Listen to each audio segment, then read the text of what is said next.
Picture this. You're sitting in a meeting where your boss just said something so absurd, so completely divorced from reality that everyone else is nodding along but you.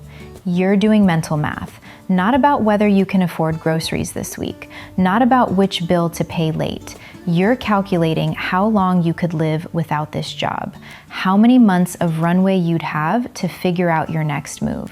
And here's the thing, that calculation only happens when you have a specific amount saved. For most people, that number is somewhere around $200,000. There's a moment in everyone's wealth building journey that feels almost magical. It's when making money stops feeling like pushing a boulder up a mountain and starts feeling like you're just trying not to fall off a rocket ship. And what almost nobody tells you is that this shift isn't just mathematical, it's psychological. Your brain literally starts working differently when you cross this threshold. My name is Megan. I'm an accountant, and here I share smart financial tips that anyone can implement today. If you've been grinding away at saving money, but it still feels like you're getting nowhere, and you want to understand exactly when that shifts, make sure to subscribe and hit that like button if this helps you see the bigger picture. Now, before we dive into why $200,000 is this magic number, let me paint you a picture of what life looks like on either side of this line. When you have $5,000 saved, your check engine light coming on is a disaster. You're doing mental gymnastics about whether you can push it another month, whether you can find a cheaper mechanic, whether you should put it on a credit card. When you have $50,000 saved, it's annoying but manageable. You'll get it fixed, maybe shop around a bit, but it's not keeping you up at night. But when you have $200,000, the check engine light is just Tuesday. You're not even stressed. You book the appointment, you get it fixed, and you move on with your life. And this isn't just about car repairs, it's about every single financial decision you make.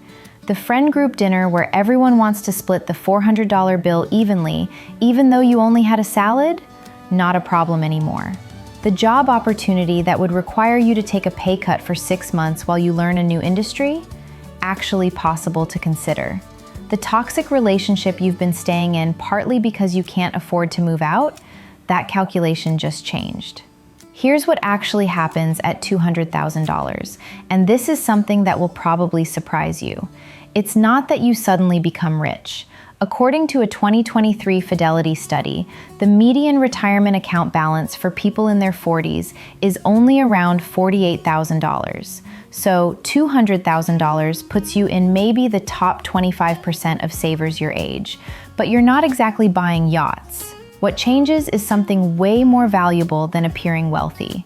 You gain what I call walking away money. And walking away money changes absolutely everything about how you move through the world. Let me show you exactly how this works mathematically first, because the numbers are actually wild. If you're starting from zero and you save $500 a month with a 7% average return, it takes you about 17 years to hit your first $200,000. 17 years. That's almost 2 decades of consistent saving. But here's where it gets really interesting. Once you have $200,000 saved and you keep contributing that same $500 monthly, it only takes another 8 years to double it to $400,000. And then just 5 more years to hit $600,000. The next $200,000 takes half the time. The one after that takes even less. This isn't just compound interest doing its thing, though that's obviously part of it. This is compound psychology meeting compound interest, because something remarkable happens in your brain when you watch your net worth grow by $14,000 in a single year just from investment returns. That's $14,000 you didn't have to work for. You didn't trade your time, your energy, or your sanity for it. It just appeared because your money was working while you were sleeping, and your brain goes, oh, this is how this works. But here's the part that will blow your mind. A study from the University of California found that financial stress literally shrinks the part of your brain responsible for long-term planning. When you're living paycheck to paycheck, when you're constantly in survival mode, Your prefrontal cortex is basically handicapped. You can't think clearly about the future because your brain is screaming at you about the present. But when you have a solid financial cushion, and $200,000 is definitely solid, that mental fog lifts. You can suddenly see opportunities you couldn't see before. You can take calculated risks. You can think 5 years ahead instead of 5 days ahead. Now, you might be thinking, Megan, $200,000 sounds impossible when I'm barely saving $200 a month. And I get it, I really do. I spent my first 3 years out of college watching my savings account hover around $3,000 because every time I'd get ahead, something would happen. A wedding I had to attend, a root canal, my laptop dying. It felt like the universe was specifically targeting my savings account. But here's the thing that nobody tells you about building wealth. The first $10,000 is absolutely brutal. It's the hardest money you will ever save. Because you're fighting against your own biology, your social circles, and a consumer economy designed to separate you from your money at every possible moment. The average American spends about $18,000 a year on non-essential purchases. That's not rent or groceries or insurance. That's the stuff we buy because we're bored, stressed, or trying to keep up with people who are probably broke anyway. Coffee shops, streaming services we forget we have, that thing we bought on Amazon at 2 a.m. that seemed life-changing but is now in a closet somewhere. And here's the kicker. Most people don't even realize they're spending this much because it's death by 1,000 small purchases. But stick with me here because once you break through that first $10,000, something shifts. You start seeing money differently. That $200 pair of shoes isn't just $200 anymore. It's $200 that could become $800 in 20 years if you invested it instead. You're not being cheap. You've just unlocked a new level of thinking that most people never reach. Economists call this opportunity cost thinking, which is just a fancy way of saying you can finally see the true price of things. Here's where most people mess this up, and I see it constantly. They hit $50,000 or $75,000 saved, and they think, I've made it. I deserve to reward myself. So they finance a $45,000 truck because they can afford the payment. Or they upgrade to a luxury apartment because their current place feels beneath them now. And just like that, they reset their wealth-building journey back to the beginning. Because here's what they don't understand. Every dollar you spend on lifestyle inflation is a dollar that isn't working for you anymore. Let me give you a specific example. Two people both earn $85,000 a year. Person A keeps their expenses at $50,000 annually and invests the difference. Person B increases their spending every time they get a raise, so they're spending $75,000 annually and only saving $10,000. After 15 years, Person A has around $575,000. Person B has around $180,000. Same income, wildly different outcomes. And the difference isn't work ethic or intelligence. It's just that Person A understood something that Person B didn't. Your earning power has a ceiling, but your wealth building power? That's potentially infinite if you don't sabotage it. Now, before you think this is just about being a boring person who never enjoys life, let me tell you what actually happens when you hit $200,000. You become a different person at work. And I don't mean in some vague theoretical way. I mean you literally behave differently. You negotiate harder for raises because you're negotiating from a position of strength, not desperation. You set better boundaries because you know you could walk away if you had to. You take smarter career risks because you have a cushion to fall back on. I have a friend who worked in corporate marketing for 8 years, hated it, dreamed about doing freelance consulting, but was terrified to make the leap. Then she hit $200,000 saved, not through anything fancy, just maxing out her 401k, living in a cheap apartment, and driving a car that was older than most relationships. 6 months after hitting that number, she quit her job. Not because $200,000 is enough to retire on. It obviously isn't. but because she could afford to take 6 months to build her consulting business without panicking. Last I heard, she's making more than she did at her corporate job, working half the hours, and she tells me she sleeps better than she has in a decade. This is what walking away money actually does. It doesn't just give you the option to walk away. It changes your posture in every negotiation, every conversation, every decision. When your boss knows you could leave tomorrow and be fine for a year, they treat you differently. When you know you could leave tomorrow, you treat yourself differently. You stop tolerating things that you shouldn't be tolerating, the low pay, the toxic coworker, the dead-end projects, because you're not trapped anymore. But here's what most people completely miss about this whole thing. The $200,000 isn't the goal. It's the launch pad.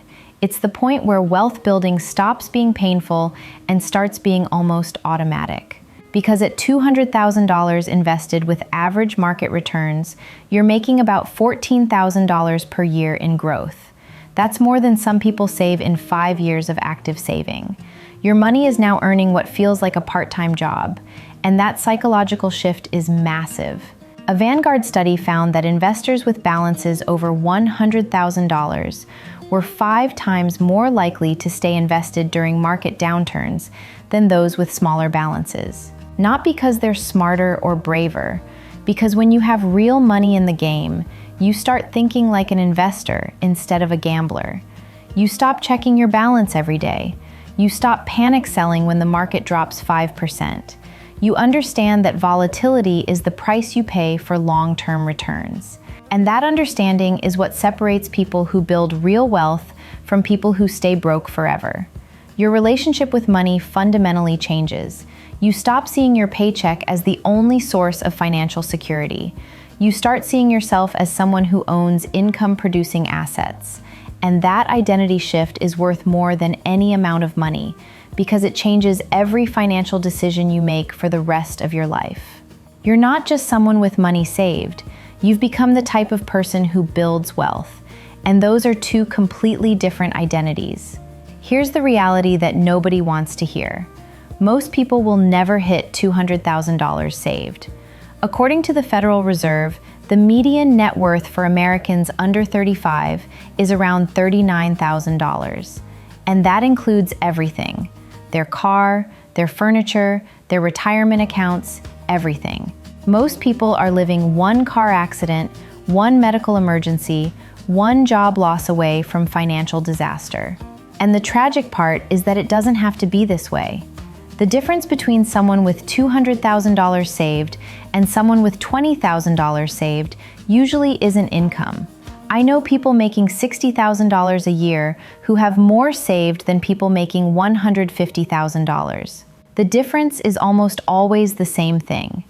The person with $200,000 made a decision early on to live like they make less money than they actually do. They bought the boring, reliable car instead of the impressive one. They lived with roommates longer than felt comfortable.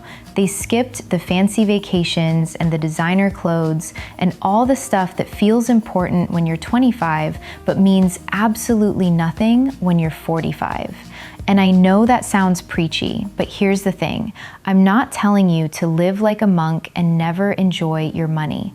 I'm telling you that there's a specific window in your life, probably between 25 and 40, where every dollar you save has massive exponential impact.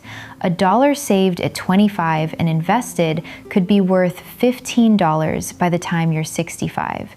That same dollar saved at 45 is only worth about $4. The math is ruthless. Your window for building serious wealth is shorter than you think. So here's what this all comes down to. $200,000 saved isn't about retiring early or buying expensive things or proving anything to anyone. It's about buying yourself options. It's about never having to stay in a situation, a job, a city, a relationship, just because you can't afford to leave. It's about the quiet confidence that comes from knowing that if everything fell apart tomorrow, you'd be okay.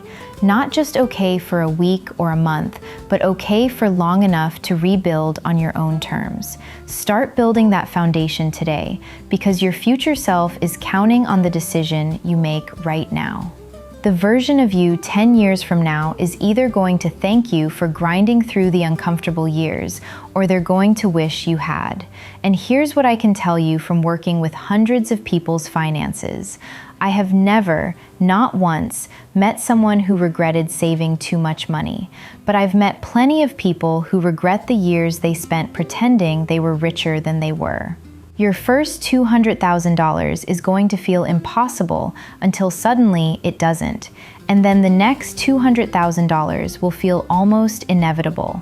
That's just how the math and the psychology work together. So buy the boring car, keep your money, build your life. Your future self will understand why it mattered.